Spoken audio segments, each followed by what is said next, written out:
Graça e paz, meus irmãos. Louvado seja Deus por mais uma vez estarmos juntos, num só propósito de adoração, glorificação ao Senhor, aprendizado da palavra de Deus. E mais uma vez estamos aqui para nós estudarmos juntos essa palavra bendita, maravilhosa, cheia de promessas para nós.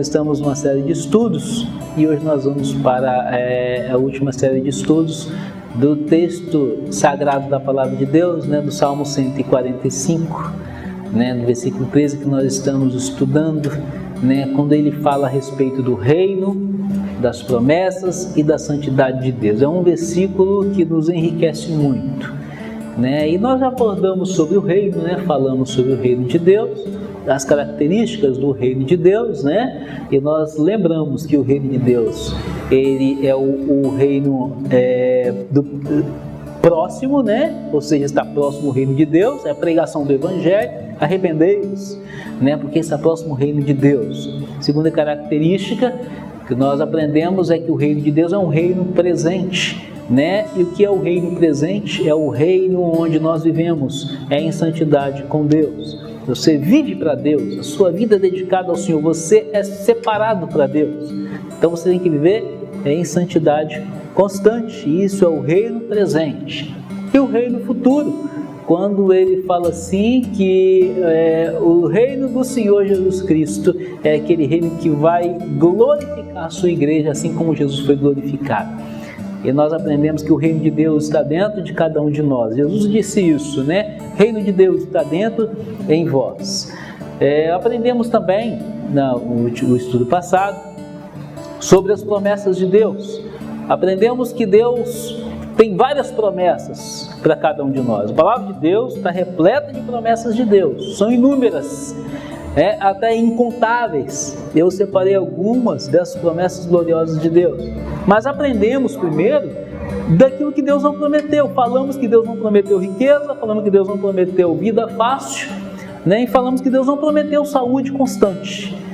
Não são promessas de Deus. Então, o que nós aprendemos? Que você vai ver servos de Deus pobres, que passam dificuldades, mas que Deus sustenta. Segunda coisa que nós vamos ver é que Deus ele não prometeu vida fácil, que você tenha um mar de rosas, pelo contrário.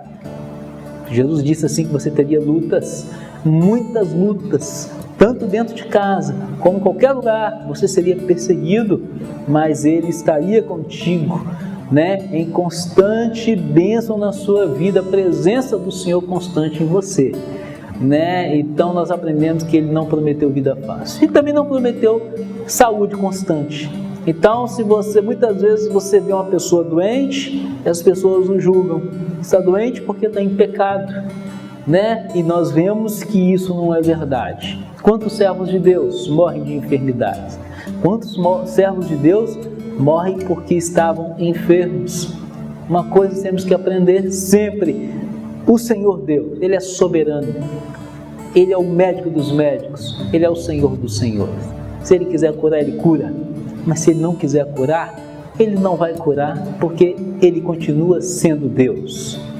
Hoje, meus irmãos, nós vamos aprender um pouquinho, a respeito da santidade de Deus, E tem um texto, amados irmãos, Isaías capítulo 6, texto maravilhoso, quando Isaías é o chamado do Senhor na sua vida.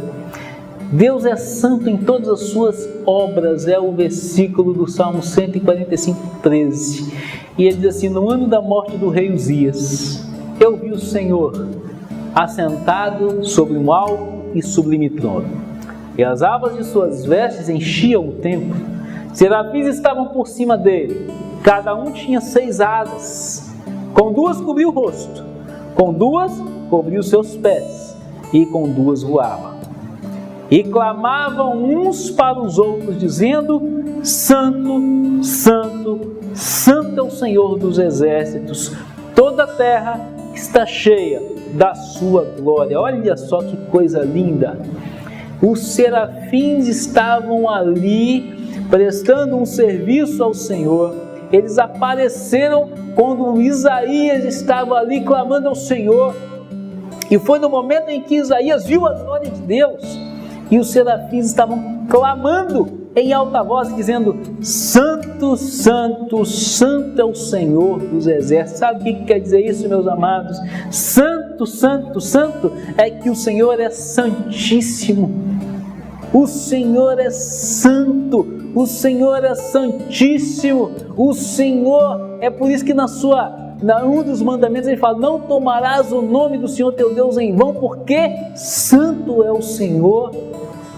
Aprendemos nesse salmo, querido, nesse versículo de número 3 do Salmo 145, que o Senhor é santo em todas as suas obras, tudo que Ele faz, Ele é santo.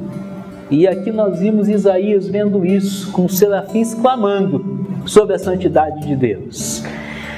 Isaías 57:15, ainda o profeta Isaías, ele dizendo: porque assim diz o alto, o sublime, que habita a eternidade, o qual tem o nome de Santo. Em algumas versões, versão corrigida, é Santíssimo, é o Santo, Santo, Santo.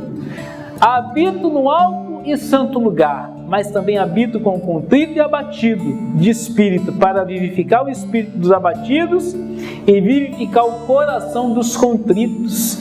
Só assim que nós vamos conseguir a paz, porque o Santo dos Santos, porque o Santíssimo, porque o Todo-Poderoso Deus é aquele que está dentro dos nossos corações. A santidade de Deus presente na vida do homem, a santidade de Deus habitando dentro do coração do homem.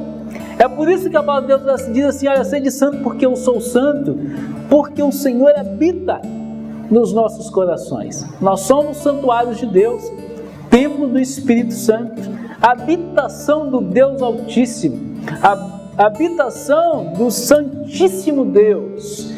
Então ele diz isso: olha, eu habito no coração, assim diz o Santo, assim diz o Senhor, o qual tem o nome de Santíssimo. Eu habito no coração daquele que teme ao Senhor. Aprendemos que o Santo de Deus, o Santíssimo Deus, é quem faz moradia em nós. 1 Samuel capítulo 2, versículo 2, ainda diz assim: não há santo como o Senhor, porque não há outro além de ti, e rocha não há nenhuma como o nosso Deus. Não existe nada mais santo do que Deus. Não existe nada mais santíssimo do que Deus. Quando o Senhor fala que Ele é santíssimo, Ele está dizendo o seguinte: olha, há o Todo-Poderoso Deus, e Deus não aceita concorrência. Quando no seu mandamento, primeiro mandamento, Ele fala assim: amarás, pois, o Senhor teu Deus de todo o teu coração, toda a tua alma, todo o seu entendimento. Você sabe por quê, queridos? Porque não há nada mais santo do que Deus. Eu vejo muitas pessoas atribuindo as suas dádivas, aquilo que recebe, as suas bênçãos a homens.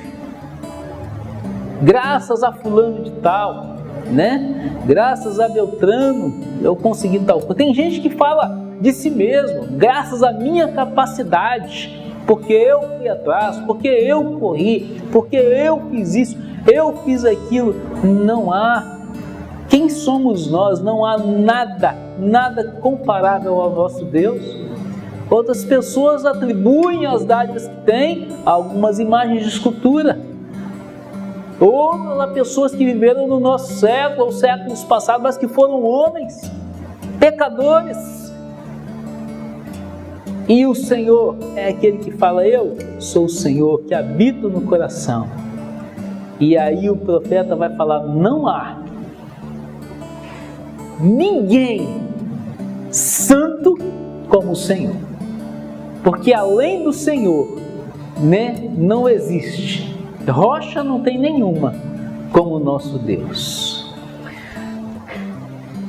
Pedro, o apóstolo querido, o apóstolo impetuoso, o apóstolo de Cristo, que estava ali para toda a obra, aquele que tomava as dores do Senhor, É aquele que, quando o Senhor disse que iria para a cruz, ele tomou a frente e falou: não vamos deixar, eu estarei contigo, vou lutar, né? Não vou deixar isso acontecer. O Senhor o repreendeu, porque a promessa do Senhor, a promessa de Deus era que Jesus iria salvar o mundo, salvar os pecadores, e ele tinha que ir para a cruz. Então Pedro foi repreendido, esse mesmo Pedro. Então ele disse assim: olha, está escrito, sede santos, porque eu sou santo, é o que eu falei. Se Deus habita no nosso coração, meus amados, se Deus habita no coração daquele que teme ao Senhor, é porque Ele quer que nós sejamos santos. Não é a santidade de dizer que você é perfeito, não é a santidade de você dizer que você não é pecador, porque somos pecadores, seremos pecadores até o dia da nossa morte. Porque o pecado, uma vez no mundo, ele vai estar no mundo, vai estar no coração do homem. Mas quando fala em santidade, queridos, é de ser separado, porque Deus é santíssimo e nós somos separados para a sua obra, preparados, separados para viver com o Senhor. E santo quer dizer isso, quer dizer separação, ser separado. E a obra do Senhor na nossa vida, ela se completa. E o apóstolo Pedro, então, ele diz: olha, sede santo, porque o Senhor vosso Deus, Ele é santo. Então nós podemos concluir, queridos irmãos, de que a santidade, ela faz parte, ela é a essência de Deus, e ela tem que fazer parte da nossa vida, sermos santos como o Senhor. Com isso, meus irmãos, nós encerramos aqui a série de estudo do Salmo 145, 13. Eu gostaria que você relembrasse esse versículo, né? Lembrasse, lesse ele. Observa aquilo que o Senhor fala no Salmo 145, versículo 13, quando fala a respeito do reino, né? Das promessas e da santidade de Deus, porque são atributos do Senhor. E nós temos que aprender que o nosso Deus é aquele que está conosco, que nos abençoa. As promessas estão sempre ao nosso dispor na sua palavra. E nós somos separados por Deus. Que o Senhor nos abençoe. Que o Senhor coloque essa palavra dentro do nosso coração. E que possamos tirar proveito dessa palavra, meditando, aprendendo cada vez mais a respeito da santidade de Deus. Eu gostaria de orar nesse momento e agradecer ao Senhor por todas as bênçãos derramadas sobre nossa vida, por sua palavra, né, que está à nossa disposição para nós estudarmos, aprendermos um pouquinho mais a palavra de Deus, e que Deus abençoe ricamente a sua vida e que essa palavra fique gravada no seu coração. Oremos. Senhor nosso Deus, louvamos o nome do Senhor, porque a palavra, ela é rica, ela é eficaz, ela não volta vazia, é aquela que penetra no coração, é aquela que fica guardada e o Senhor faz germinar no momento certo essa semente. Sabemos, ó Deus, que a palavra do Senhor, ela precisa ser pregada, ela precisa, Deus querido, que ela seja espalhada pelo mundo, e nós somos essas pessoas. Queremos espalhar a palavra do Senhor, espalhar essa semente, que o Senhor possa nos abençoar e que possamos guardar essa palavra no nosso coração. O Senhor é o Deus Santo, o Deus Santíssimo, o Senhor que tem o reino sempre eterno e que nunca terá fim. É o Deus que tem as suas promessas que se cumprem dia após dia, porque o Senhor não é homem para mentir. E é o Deus que é santíssimo, e esse Deus que habita no nosso coração. Obrigado, Deus, louvamos o Teu nome por essa palavra. Que o Senhor abençoe ricamente o Teu povo, espalhado por toda a terra, Pai, em nome de Jesus. Amém.